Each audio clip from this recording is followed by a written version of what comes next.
E allora, parlando di Cina, andiamo subito dal professor Michele Geraci, New York University, lui insegna proprio in Cina. Professore, ben ritrovato. Allora, facciamo subito il punto su quello che qualcuno dice è un vero e proprio tip-tap che sta facendo la Cina nel caso tra Russia e Ucraina per la guerra, perché sappiamo ovviamente i legami stretti con la Russia dall'altro, ma poi anche la necessità di mantenersi aperti mercati importanti per la Cina come gli Stati Uniti e l'Europa. Lei che conosce molto bene la situazione in Cina, cosa sta succedendo? Come riescono i cinesi in questo momento e per quanto tempo riusciranno a barcamenarsi in, diciamo, tenere un piede in due scarpe?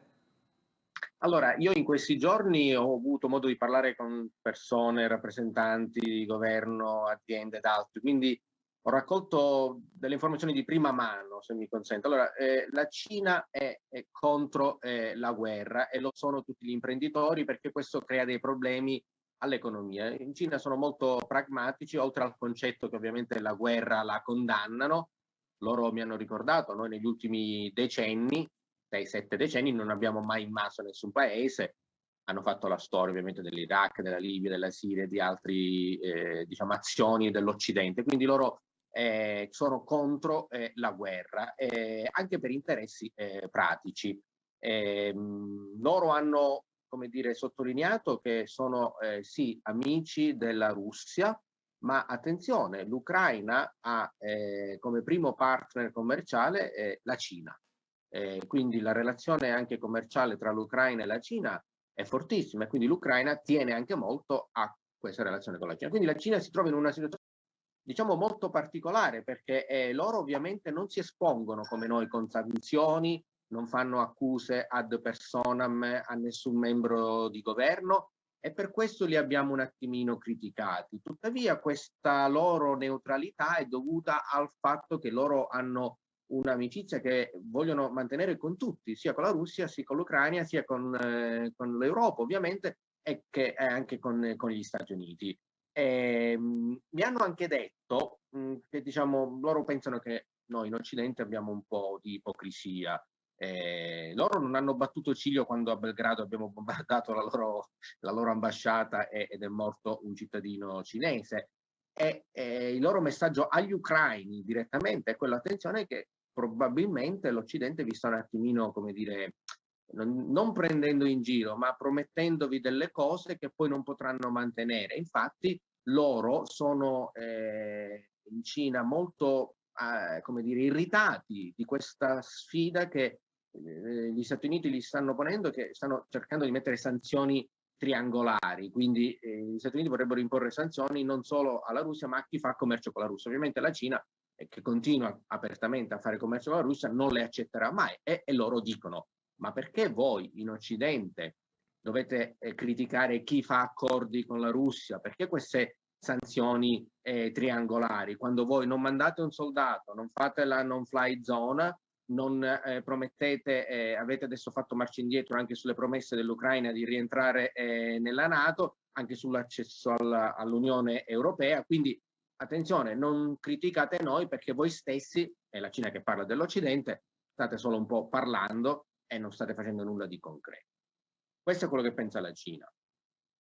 Quello che penso io è che noi stiamo un attimino cercando di capire che tipo di sanzioni possiamo mettere nei confronti della Russia per cercare di fermare questa guerra che ovviamente è una cosa grave. E io ho visto, ho osservato, ho seguito le azioni anche dell'Italia e dei paesi europei e temo che siano un po' sanzioni boomerang, quelle che fanno più male a noi che alla Russia e anche in alcuni casi specifici sfuggono a una semplice logica economica. Quindi credo che stiamo un po', come dire, cercando quelle che io chiamo sanzioni washing, cioè sanzioni fatte per farsi vedere, non si sa bene da chi, per come dire, farsi vedere che si è contro e poi nella sostanza non c'è nulla o c'è poco che colpisce direttamente la Russia come deterrente per far ritornare indietro, perché è chiaro che se noi sequestriamo una barca a un oligarca, la barca ovviamente passa di mano, però questo può non essere sufficiente a far fare marcia indietro sull'invasione, deve essere quello l'obiettivo. Certo. Quindi Senta, sanzioni professore. boomerang che fanno male a noi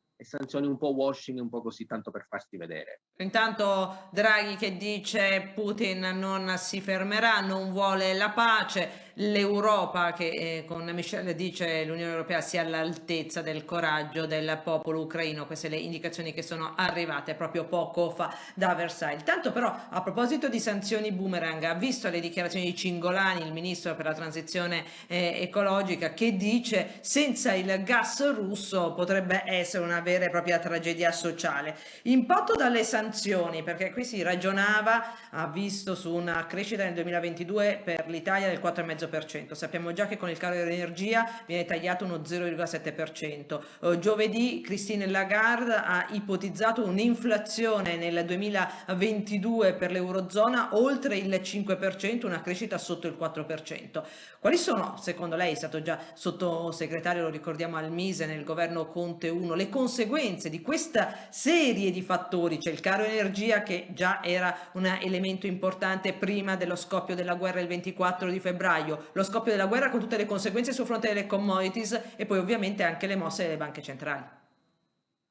Beh, allora, se noi dovessimo imporre sanzioni sul gas russo, e ha ragione Cingolani. Cingolani ha detto tante cose, alla fine ha detto la cosa giusta, che senza il gas russo sarà dramma per l'Italia. E io sono d'accordissimo, perché l'Italia consuma 71 miliardi di metri cubi di gas, 67 li importiamo, faccio un po' un numero tondo, quasi la metà vengono dalla Russia, quindi è impensabile che noi possiamo sostituire il gas dalla Russia con qualcun altro, anche perché tutti gli altri lo devono dare anche agli altri paesi che metterebbero le sanzioni. Cioè non è mica solo l'Italia che va a bussare al Qatar, alla Norvegia, all'Olanda, perché ci sono gli altri 29 paesi, diciamo, della NATO, dell'Unione Europea, che andrebbero a cercare a bussare, e quindi ovviamente non c'è questa offerta. Il Qatar fondamentalmente, anche con le buone intenzioni di Mai e Descalzi, che sono andati la settimana scorsa, ha detto, insomma, io credo che abbiano detto, lo so un pochettino, che loro non hanno nessuna intenzione di supplire alle forniture che potrebbero mancare dalla Russia, perché loro fanno il 68% delle esportazioni di gas verso Corea, India, Cina, e quindi l'Asia hanno un loro mercato. L'Olanda ha detto Rutte ieri che il gas di Groningen non va bene, la Norvegia ha detto che non è sufficiente, anche, diciamo, le teorie complottistiche dell'LNG dagli Stati Uniti, che potrebbe arrivare qui da noi in aiuto. Gli americani ci verrebbero a dare una mano, ma noi non abbiamo la capacità dei gassificatori, e quindi anche quel gas liquido che arriva sulle navi, dove non abbiamo neanche la capacità nei porti tra Livorno e l'Adriatico, dobbiamo anche lì investire. Quindi ha ragione Cingolani, senza quei 30 circa miliardi di metri cubi di gas russo, l'economia italiana, io lo dico io, va veramente in crisi, perché noi abbiamo costi di energia già elevati, facciamo manifatturiero, il manifatturiero lo esportiamo, e se dovesse mancare il manifatturiero e l'export, l'economia andrebbe molto male. Poi abbiamo il problema del turismo, è chiaro che noi ci siamo completamente bruciati, il turismo dei russi e di tutta una popolazione che non è attenzione, perché noi abbiamo messo le sanzioni alla Russia, ma solo il 14% della popolazione mondiale lo ha messo, il rimanente 86% della gente del mondo non ha messo sanzioni contro la Russia, compreso India, Cina, Pakistan.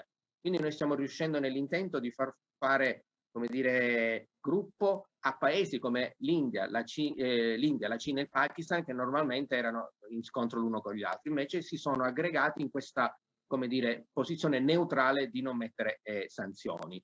Attenzione, abbiamo anche noi la stima dell'export verso la Russia, i dati ufficiali la sottostimano di gran lunga, perché noi abbiamo tanta moda, lusso, mobili ed altro che vengono acquistati da consumatori russi, ma in paesi terzi. Una turista russa va a Parigi e compra una borsa di una nostra marca. Questo dato viene registrato dall'Istat come export dall'Italia verso la Francia, perché la borsa arriva a Parigi, e poi invece viene acquistata da una turista russa che se la riporta a Mosca, e quindi anche quello viene messo a rischio. Quindi, in buona sostanza, se noi mettiamo le sanzioni sul gas, e l'ENI purtroppo sta andando in quella direzione avendo bloccato il rinnovo dei contratti sul petrolio, io penso che arriviamo a un meno 5, meno 7% di PIL.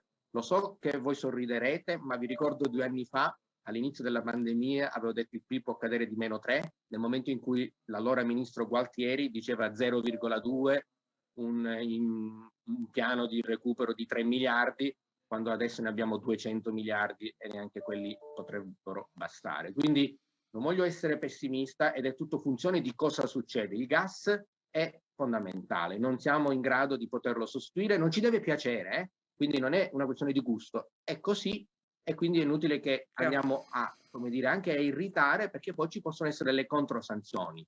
È anche strano, curioso, che ci preoccupiamo che la Russia ci possa non dare il gas e poi blocchiamo il Nord Stream 2, che invece sono altri 55 miliardi di metri cubi.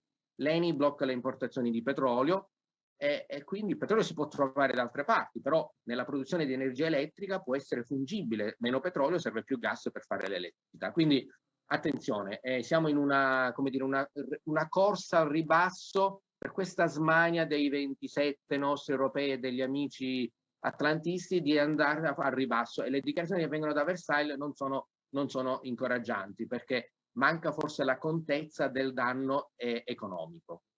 Chiaro come sempre, Michele Geraci, grazie per questa analisi. New York University a Shanghai, l'aspettiamo prestissimo, professore. Arrivederci, grazie.